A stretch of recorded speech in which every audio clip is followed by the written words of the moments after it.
कभी सोचा है कि एक अच्छी जिंदगी जीने के लिए, जिसे हम आम तौर पर स्मार्टनेस कहते हैं, क्या वो वाकई काफी है? अक्सर लगता है कि यही सब कुछ है, पर शायद कहानी में कुछ और भी है। तो चलिए इसी बात को थोड़ा और कुरेदते हैं। ये एक ऐसा सवाल है ना, कि आखिर ऐसा क्यों होता है कि जो लोग बहुत इंटेलिजेंट माने जाते हैं वो भी कभी-कभी ऐसी बेवकूफ़ी भरी हरकतें कर बैठते हैं। यही वो पहेली है जो हमें असलियत समझने में मदद करेगी। और देखिए, ये सिर्फ कोई कही सुनी बात नहीं है। साइकोलॉजिस्ट हीदर ए बटलर और उनके साथियों ने भी यही कहा है। ये वाकई एक रिसर्च का टॉपिक है कि आखिर ऐसा होता क्यों है।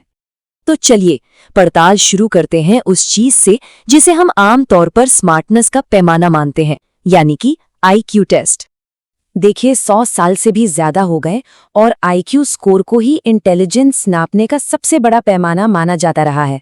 मतलब स्कूल में अच्छे नंबर आएंगे या नौकरी में कोई कैसा परफॉर्म करेगा, इसका अंदाजा इससे लगाया जाता रहा है।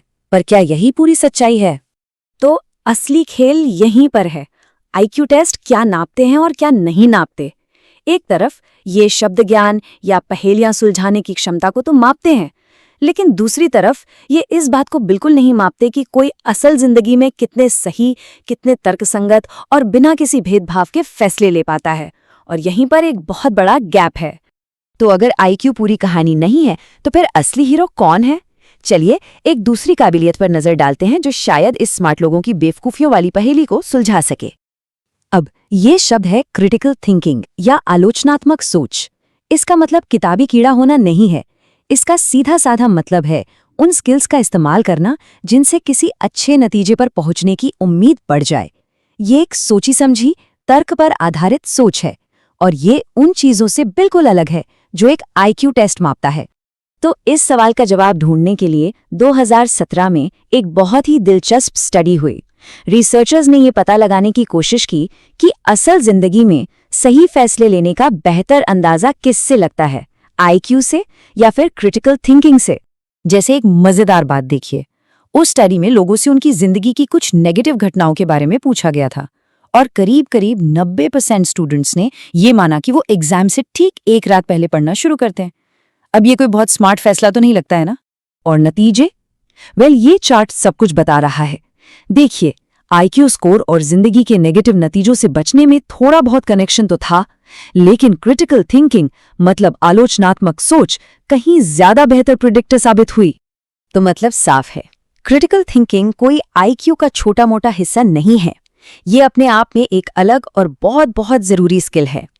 ये वो काबिलियत है जो असल जिंदगी में बेहतर फैसले लेने में मदद करती है, भले ही किसी का आईक्यू स्कोर कुछ भी हो। चलिए अब नजरिया थोड़ा और बड़ा करते हैं। एक और थ्योरी है जो इंटेलिजेंस के इस पूरे आइडिया को ही चुनौती देती है कि उसे सिर्फ एक नंबर से नापा जा सकता है। 1983 में हॉवर्ड गार्डनर नाम के एक साइकोलॉजिस्ट आए और उन्होंने कहा, रुको, इंटेलिजेंस सिर्फ एक चीज नहीं है जिसे हम किसी टेस्ट से नाप लें। उनका मानना था कि बुद्धिमत्ता कई अलग अलग रूपों में होती है। तो गार्डनर ने कहा कि इंटेलिजेंस कई तरह की होती है। जैसे कोई अपने शरीर को बेहतरीन तरीके से कंट्रोल कर सकता है, जैसे कोई एथलीट, कोई दूसरों के मन को अच्छे से समझ सकता है, जैसे कोई लीडर, किसी के पास म्यूजिकल टैलेंट होता है, तो कोई प्रकृति को बहुत गहराई से समझता है। ये सब अलग अलग तरह की बुद्धिमत्ता हैं। लेकिन हाँ, ये बताना भी जरूरी है कि साइंटिफिक कम्युनिटी में इस थ्योरी पर सवाल भी उठे हैं।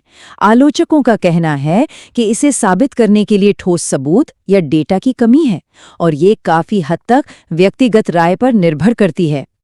तो हमने आईक्यू को देखा, क्रिटिकल थिंकिंग को समझा और मल्टीपल इंटेलिजेंस थ्योरी पर भी बात की। तो सवाल ये है कि इन सब में से असल में क्या मायने रखता है? जब हम इन दोनों को आमने सामने रखते हैं तो तस्वीर काफी साफ हो जाती है। एक तरफ है क्रिटिकल थिंकिंग। ये कुछ ऐसे स्किल्स का सेट है जिन्हें सीखा जा सकता है और डेटा भी ये बताता है कि ये असल जिंदगी के नतीजों को प्रभावित करते हैं। दूसरी तरफ है मल्टीपल इंटेलिजेंस की थ्योरी, जो एक बड़ा और दिलचस्प आइडिया है, पर उसके पीछे वैज्ञानिक सबूत उतने मजबूत नहीं है। और जानते हैं इस पूरी बातचीत का सबसे शानदार हिस्सा क्या है? वो ये है कि जिंदगी में सफल होने के लिए जो दिमागी औजार चाहिए वो कोई जन्म से मिली हुई पत्थर की लकीर नहीं है। ये ऐसे स्किल्स हैं जिन्हें सिखाया जा सकता है, सीखा जा सकता है और लगातार बेहतर बनाया जा सकता है। तो ये चर्चा एक सवाल पर आके रुकती है, किताबी ज्ञान और नंबरों से हटकर वो कौन सी काबिलियतें हैं जो वाकई एक अच्छी, एक बेहतर जिंदगी बनाने के काम आती हैं। इस पर जरूर सोचिएगा।